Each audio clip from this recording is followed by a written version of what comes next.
ಎಲ್ರಿಗೂ ನಮಸ್ಕಾರ. ನಾನು Bindu. Welcome back to my channel Bindu Siri kitchen. ಇವತ್ತಿನ ರೆಸಿಪಿ ಒಂದು ಒಳ್ಳೆ ಕಡಾಯಿ ಪನ್ನೀರ್. ಕಡಾಯಿ ಪನ್ನೀರ್ ರೆಸಿಪಿ ಅನ್ನೋದು ತುಂಬಾ ಟೇಸ್ಟಿ ಆಗಿರುತ್ತೆ. ಒಂದ್ಸಲ ಮಾಡಿ ಟೇಸ್ಟ್ ನೋಡ್ರಿ ಪದೇ ಪದೇ ಮತ್ತೆ ಮಾಡ್ಬೇಕು ಅನ್ಸತ್ತೆ. ಸೊ ಈ ರೆಸಿಪಿ ಹೇಗ್ ಮಾಡೋದು ಅಂತ ತೋರಿಸ್ಕೊಡ್ತೀನಿ. ಸೊ ಯಾರೆಲ್ಲ ಫಸ್ಟ್ ಟೈಮ್ ನನ್ನ ಚಾನಲ್ ನೋಡ್ತಾ ಇದ್ದೀರಾ ಸಬ್ಸ್ಕ್ರೈಬ್ ಮಾಡ್ಕೊಂಡು ನೋಡಿ. ಇದಕ್ಕೆ ಬೇಕಾಗಿರುವ ingredients 200 grams paneer and 2 medium size tomato cut ಮಾಡಿಟ್ಟಿದ್ದೀನಿ. ಅದನ್ನ ಆಮೇಲೆ ಪೇಸ್ಟ್ ಮಾಡ್ಕೋಬೇಕು.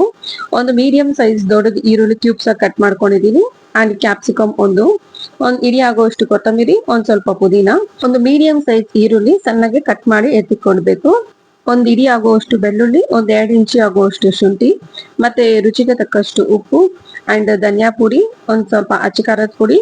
ಇಲ್ಲಿ ಎಣ್ಣೆ ತಗೊಂಡಿದೀನಿ. ಎಣ್ಣೆ ಬದಲು ನೀವು ಎಣ್ಣೆ ಸ್ಕಿಪ್ ಮಾಡಿ ಬಟರ್ ಅಲ್ಲಾಂದ್ರೆ ತುಪ್ಪದಾದ್ರೂ ಮಾಡ್ಕೋಬಹುದು. ಇದಕ್ಕೆ 1 ಕಪ್ ಮೊಸರುನು ಹಾಕೋಬಹುದು. ಮೊಸರು ಬೇಡ ಅಂದ್ರೆ ಸ್ಕಿಪ್ ಮಾಡ್ಕೋಬಹುದು ನೀವು. ಅಂಡ್ ಮೇನ್ ಇಂಗ್ರೀಡಿಯೆಂಟ್ಸ್ ಇದಕ್ಕೆ ಹೋಲ್ ಗರಂ ಮಸಾಲ, ಇದೊಂದು ಸ್ವಲ್ಪ ಚಕ್ಕೆ, ಲವಂಗ, ಏಲಕ್ಕಿ, ಮೆಣಸು, ಜೀರಿಗೆ, ಪಲಾವ್ ಎಲೆ, ಸ್ಟಾರ್ ಅನೀಸ್ ಇದನ್ನೆಲ್ಲ ಫ್ರೈ ಮಾಡಿ ನಾವು ಸೇರಿಸ್ಕೋಬೇಕಾಗತ್ತೆ. ನಾವು ಇದಕ್ಕೆ ಬೇಕಂದ್ರೆ 1 ಸ್ಪೂನ್ ಧನಿಯಾ, ಮೆಣಸಿನಕಾಯಿನೂ ಸೇರಿಸ್ಕೋಬಹುದು. ನಾನು ಇಲ್ಲಿ ಸ್ಕಿಪ್ ಮಾಡ್ತಾ ಇದ್ದೀನಿ, ಹಾಕ್ತಿಲ್ಲ. ನಿಕ್ ಬೇಕಂದ್ರೆ ಹಾಕೊಳ್ಳಿ. ಮೊದಲಕ್ಕೆ ಒಂದು ಪ್ಯಾನ್ ಇಟ್ಕೊಂಡು ಈ ಹೋಲ್ ಮಸಾಲ ಎಲ್ಲಾನು ಡ್ರೈ ರೋಸ್ಟ್ ಮಾಡ್ಕೋಬೇಕು. ಡ್ರೈ ರೋಸ್ಟ್ ಮಾಡ್ಕೊಂಡು ತಣ್ಣಕ್ಕಾದ್ಮೇಲೆ ಒಂದ್ ಜಾರ್ಗೆ ಹಾಕೊಂಡು ಪುಡಿ ಮಾಡಿ ಇಟ್ಕೋಬೇಕು. ಮೈನ್ ಇಂಗ್ರೀಡಿಯೆಂಟ್ ಇದೇ ಆಗಿರುತ್ತೆ. ನೆಕ್ಸ್ಟ್ ಒಂದು ಪ್ಯಾನ್ ಇಟ್ಕೊಂಡು 2 ಸ್ಪೂನ್ ಆಗುವಷ್ಟು ಎಣ್ಣೆನ ಸೇರಿಸ್ಕೊಂಡು ಎಣ್ಣೆ ಹೀಟ್ ಆದ್ಮೇಲೆ ನಾವು ಸಣ್ಣಕ್ಕೆ ಕಟ್ ಮಾಡಿ ಇಟ್ಕೊಂಡಿರುವ ಕ್ಯಾಪ್ಸಿಕಮ್, ಆನಿಯನ್ ಇದನ್ನ ಲೋ ಫ್ಲೇಮ್ ಅಲ್ಲಿ ಇಟ್ಕೊಂಡು ಜಸ್ಟ್ ಒಂದು 2-3 ಮಿನಿಟ್ಸ್ ಇದನ್ನ ಫ್ರೈ ಮಾಡ್ಕೋಬೇಕಾಗತ್ತೆ. ಇದೊಂದ್ ಸ್ವಲ್ಪ ಫ್ರೈ ಆಮೇಲೆ ನಾವು ಇದಕ್ಕೆ ಪನ್ನೀರನ್ನ ಆಡ್ ಮಾಡ್ಕೊಂತಾ ಇದ್ದೀನಿ.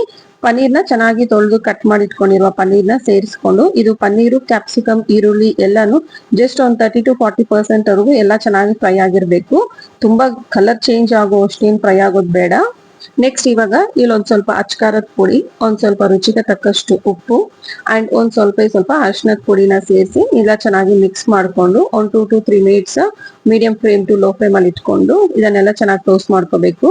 ಇದೆಲ್ಲ ಚೆನ್ನಾಗಿ ಫ್ರೈ ಆದ್ಮೇಲೆ ಅದನ್ನ ಸೈಡ್ಗೆ ಎತ್ತಿಕೋಬೇಕು. ನೆಕ್ಸ್ಟ್ ಒಂದು ಪ್ಯಾನ್ ಇಟ್ಕೊಂಡು ಇದಕ್ಕೆ 3 to 4 ಟೇಬಲ್ ಸ್ಪೂನ್ ಆಗುವಷ್ಟು ಎಣ್ಣೆನ ಸೇರಿಸ್ಕೊಳ್ಳಿ.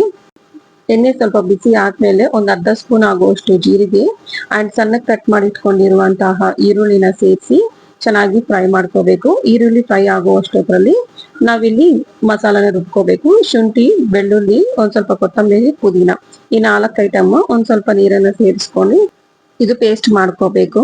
ನೆಕ್ಸ್ಟ್ ಇಲ್ಲಿ ಈರುಳ್ಳಿ ನೋಡಬಹುದು ಆಲ್ಮೋಸ್ಟ್ ಗೋಲ್ಡನ್ ಬ್ರೌನ್ ಕಲರ್ ಬಂದಿದೆ.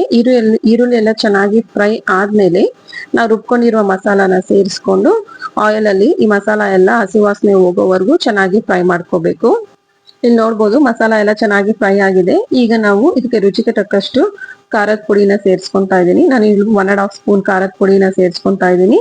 ಮತ್ತೆ ಇದಕ್ಕೆ ಒಂದ್ ಸ್ವಲ್ಪ ಧನಿಯಾ ಪುಡಿ 1.5 ಸ್ಪೂನ್ ಸೇರಿಸ್ಕೊಂತಾ ಇದ್ದೀನಿ. ನೆಕ್ಸ್ಟ್ ಒಂದು 1/4 ಚಮಚ ಆಗುವಷ್ಟು ಅರಿಶಿನದ ಪುಡಿ ಅಂಡ್ ರುಚಿಗೆ ತಕ್ಕಷ್ಟು ಉಪ್ಪು, ಮತ್ತೆ ಫಸ್ಟೇ ಫ್ರೈ ಮಾಡಿರ್ತೀವಲ್ವ ಮಸಾಲ ಅದನ್ನು 1 ಸ್ಪೂನ್ ಅನ್ನ ಸೇರಿಸ್ಕೊಂತಾ ಇದ್ದೀನಿ.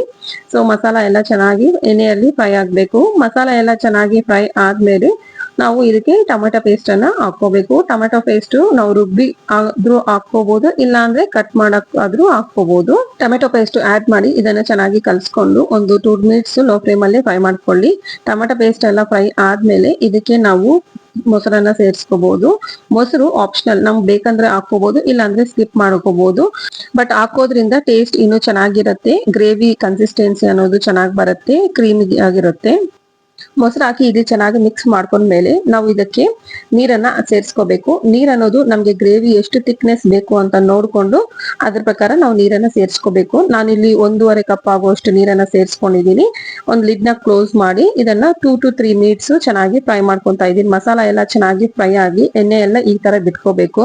ಈಗ ಮಸಾಲ ಎಲ್ಲ ಚೆನ್ನಾಗಿ ಫ್ರೈ ಆಗಿದೆ. ನಾವು ಈಗ ಫ್ರೈ ಮಾಡಿಟ್ಟಿರುವಂತ ಪನ್ನೀರ್ ಕ್ಯಾಪ್ಸಿಕಮ್ ಅನ್ನ ಇದಕ್ಕೆ ಸೇರಿಸ್ಕೊಂಡು ಚೆನ್ನಾಗಿ ಮಿಕ್ಸ್ ಮಾಡ್ಕೊಳ್ಳಿ. ಒಂದು 2 to 3 ಮಿನಿಟ್ಸ್ ಇದನ್ನ ಮೀಡಿಯಂ ಫ್ಲೇಮ್ ಅಲ್ಲಿ ಇಟ್ಕೊಂಡು ಫ್ರೈ ಮಾಡ್ಕೊಳ್ಳಿ. ಲಾಸ್ಟ್ ಅಲ್ಲಿ ಫೈನಲ್ ಆಗಿ ಇದಕ್ಕೆ ನಾನು ಕಸ್ತೂರಿ ಮೆಥಿನ ಸೇರಿಸ್ಕೊಂತಾ ಇದ್ದೀನಿ. ಕಸ್ತೂರಿ ಮೆಥಿನ ಹಾಕೋದ್ರಿಂದ ಟೇಸ್ಟ್ ತುಂಬಾ ಚೆನ್ನಾಗಿರುತ್ತೆ. ಇದನ್ನ ಸ್ಕಿಪ್ ಮಾಡಬೇಡಿ, ಇದನ್ನ ಹಾಕೊಳ್ಳಿ, ತುಂಬಾ ಟೇಸ್ಟ್ ಆಗಿರುತ್ತೆ. ನೆಕ್ಸ್ಟ್ ಫೈನಲ್ ಆಗಿ ನೋಡ್ಬೋದು ನಮ್ ಕಡಾಯಿ ಪನ್ನೀರ್ ಅನ್ನ ಹೇಗ್ ರೆಡಿ ಆಗಿದೆ ಅಂತ. ನಾವು ಇದನ್ನ ರೊಟ್ಟಿ, ಪರೋಟ, ಚಪಾತಿ ಜೊತೆ ಯಾವ್ದಕ್ಕಾದ್ರೂ ಕಾಂಬಿನೇಷನ್ ಆಗಿ ತುಂಬಾ ಟೇಸ್ಟಿ ಆಗಿರುತ್ತೆ. ಈ ಪ್ರೊಸೀಜರ್ ಅಲ್ಲಿ ಒಂದ್ಸಲ ಟ್ರೈ ಮಾಡಿ ನೋಡಿ, ಡೆಫಿನೆಟ್ಲಿ ಎಲ್ರಿಗೂ ಇಷ್ಟ ಆಗುತ್ತೆ ಈ ಕಡಾಯಿ ಪನ್ನೀರ್ ರೆಸಿಪಿ ಅನ್ನೋದು. ನೋಡ್ದಲ್ಲ ಫ್ರೆಂಡ್ಸ್, ಈ ವಿಡಿಯೋ ಏನಾದ್ರು ಇಷ್ಟ ಆಗಿದ್ರೆ ನಿಮ್ ಫ್ಯಾಮಿಲಿ ಫ್ರೆಂಡ್ಸ್ ಎಲ್ಲ ಶೇರ್ ಮಾಡಿ. ಬಿಂದು ಸಿರಿ ಕಿಚನ್ ಅನ್ನ ಸಬ್ಸ್ಕ್ರೈಬ್ ಮಾಡ್ಕೊಂಡು ನೋಡಿ. Thank you so much for watching.